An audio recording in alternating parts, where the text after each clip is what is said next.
Assalamualaikum warahmatullahi wabarakatuh. Di sini saya akan menjelaskan tentang film Porifera.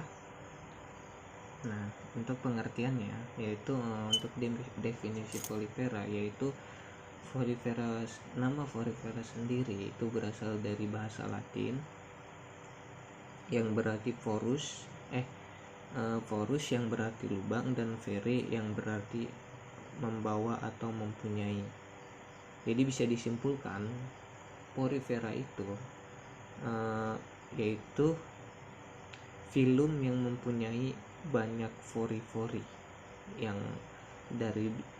terdapat di tubuhnya. Oke, kemudian untuk ciri dan sifat umum Porifera yaitu tubuhnya berpori, multiseluler, paling sederhana, kemudian bentuk tubuhnya yang simetris radial, kemudian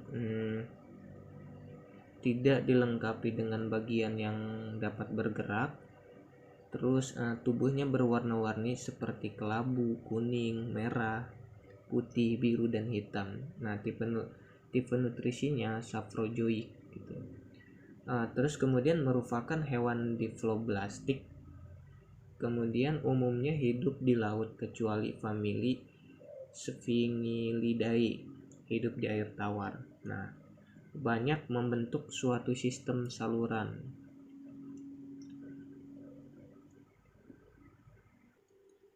Untuk anatomi tubuhnya itu lapisan endotherm atau kemudian lapisan endoderm. Nah, di antara kedua lapisan tersebut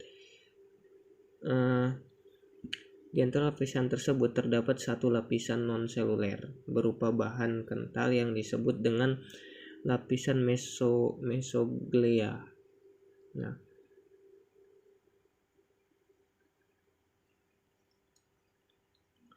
untuk pembuatan makanan, untuk bentuk tubuhnya ini ya seperti bisa dilihat dari gambar. Bentuk tubuhnya itu mempunyai flagella, mikrofil, dan itu ada juga nukleus. Jadi Porifera ini di tubuhnya itu mempunyai banyak fori. Nah, Porifera juga hidup heterotop, yang berarti heterotop itu tidak bisa membuat makanan sendiri. Bagaimana sih dia membuat makanannya?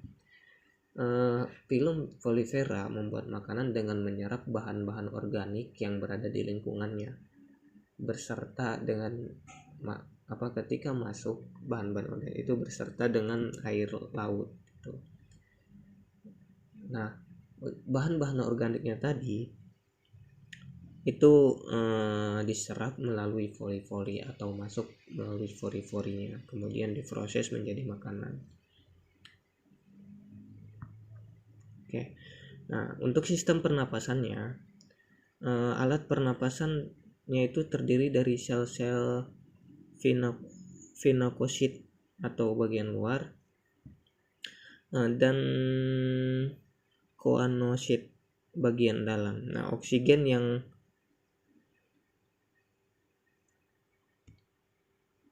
telah ditangkap oleh kedua jenis tersebut diedarkan oleh sel-sel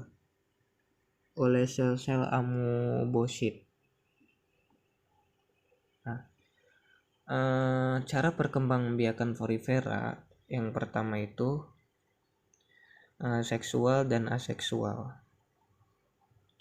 Nah, perkembangbiakan seksual belum dilakukan dengan alat kelamin khusus baik ovum maupun spermatozoid.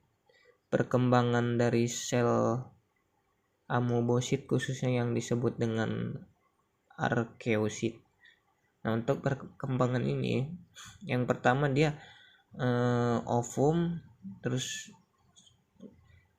spermatozoid kemudian menjadi zigot, dan setelah menjadi zigot lapak tersebut getar, kemudian berenang mencari lingkungan yang yang menjamin kelangsungan hidupnya. Kemudian Parenchymatula atau Forifera. Kemudian setelah itu membentuk Forifera baru. Nah, ini untuk bentuk Forifera sendiri. Untuk ini ya, reproduksi seksualnya.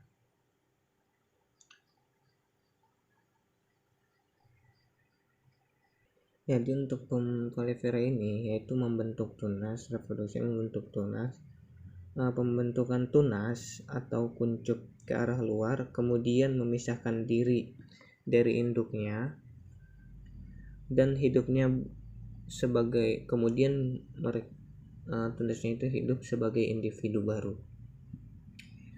Untuk gemule, nah cara ini terjadi sebagai penyesuaian diri terhadap lingkungan yang kurang menguntungkan.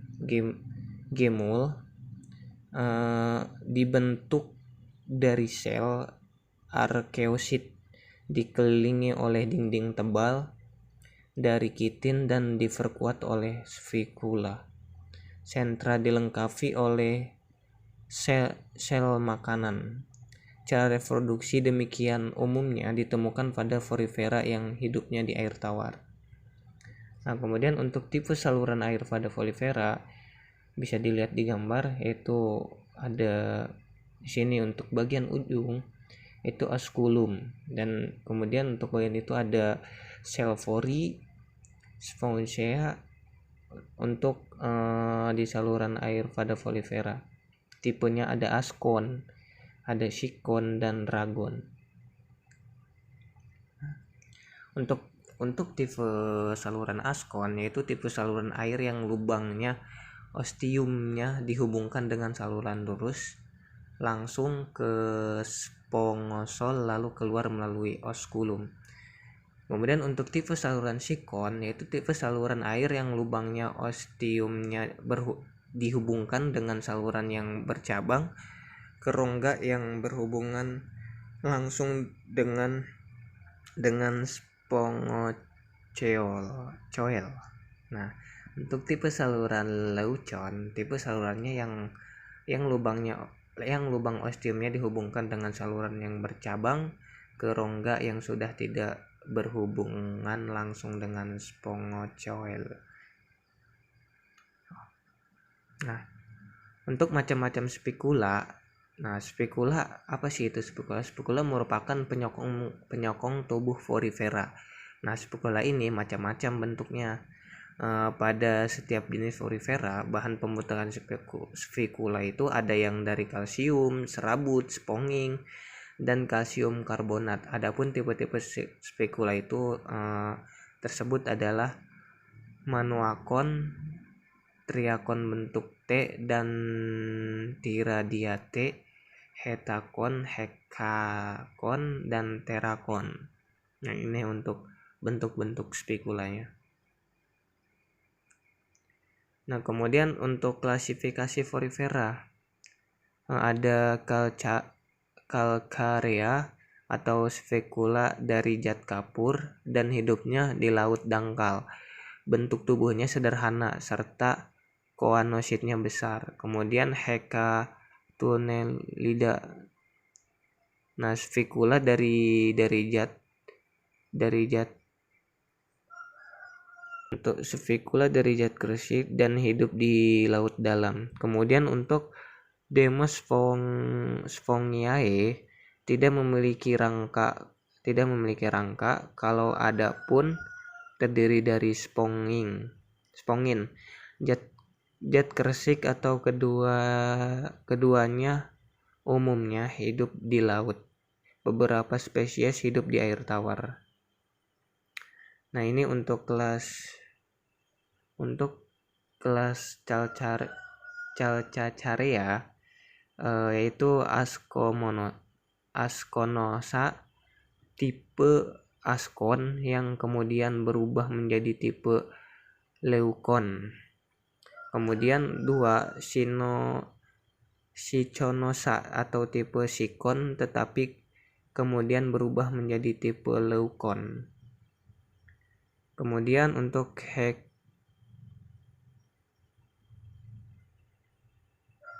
Untuk tipe Hecatinellida, spikulumnya kebanyakan berbentuk bintang. Kemudian untuk Aspidiscopora, spikulumnya berbentuk ampidiscus. Ini bisa dilihat contohnya.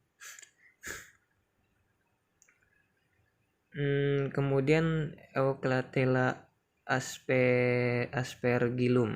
Nah, untuk Euclatella aspergillium memiliki badan panjang silindrik dan melengkung, berdiri tegak dengan topangan spikula di dalam.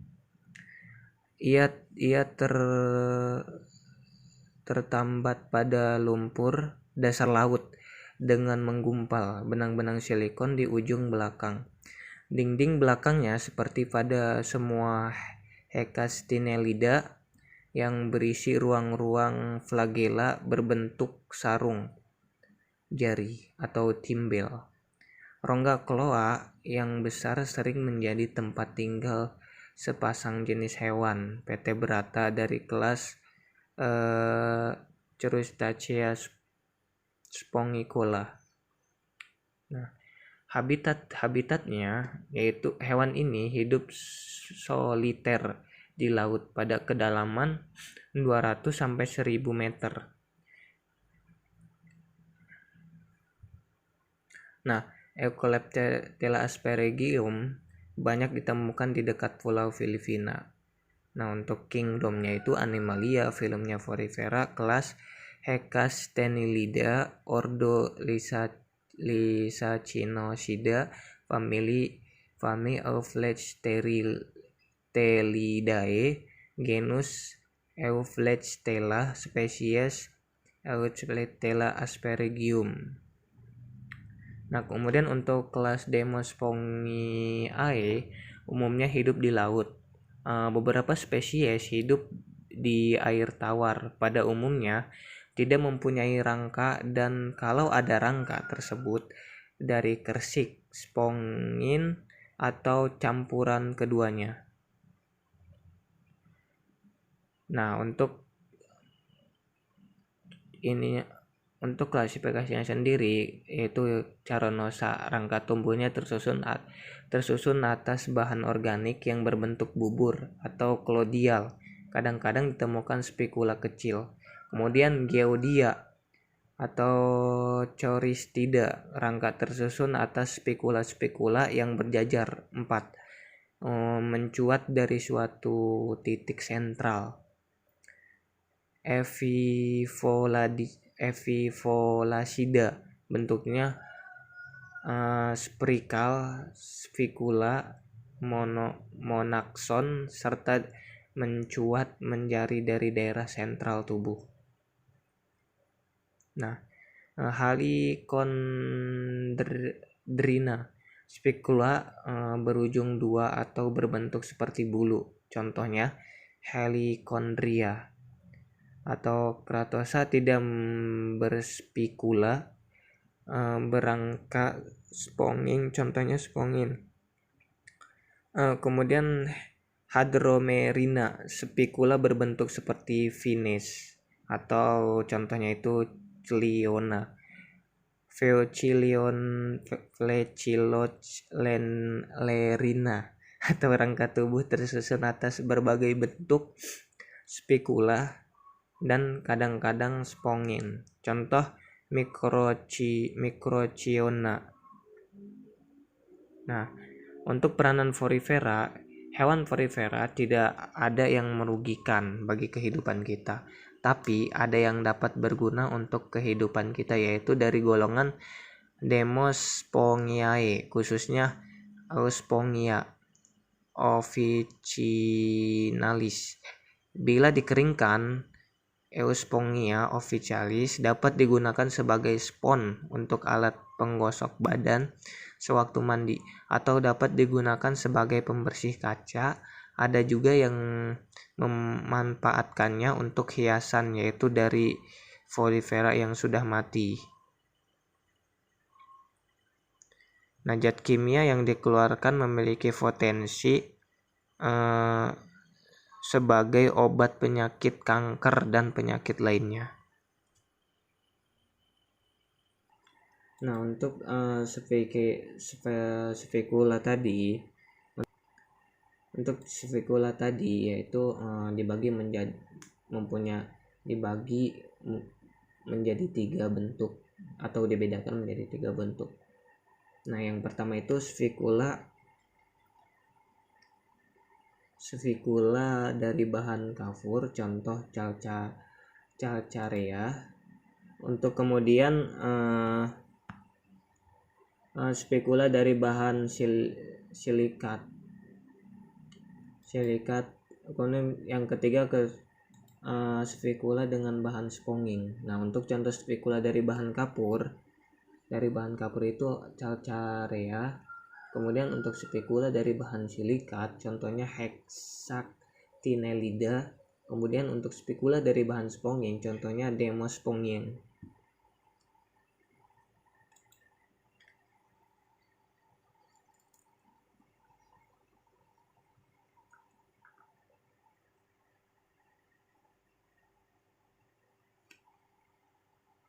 Nah, untuk reproduksi aseksual dengan pertunasan atau bisa disebut budding ya, atau fermentasi regenerasi atau pembentukan gemule pada jenis yang hidup di air tawar. Nah, untuk reproduksi seksual biasanya secara hermafrodit, sperma dan telur yang dihasilkan oleh amebosite atau larva berflagela berenang bebas di laut. Kemudian untuk perkembangan larva unik. Jadi sel flagela pindah ke dalam dan sel bagian dalam keluar. Kemudian membentuk individu baru.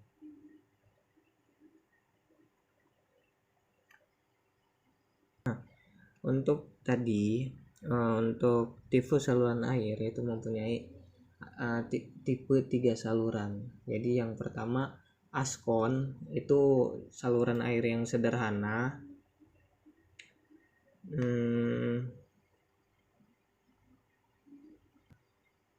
Kalau askon itu merupakan tipe saluran yang sederhana, itu di mana air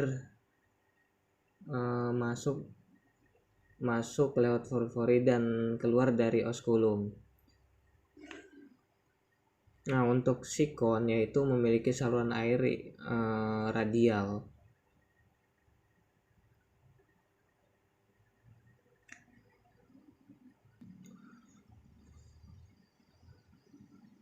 Kemudian yang terakhir itu saluran leukon.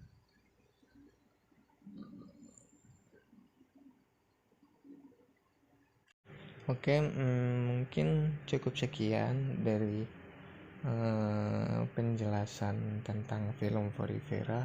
Kurang dan lebihnya mohon maaf. Wassalamualaikum warahmatullahi wabarakatuh.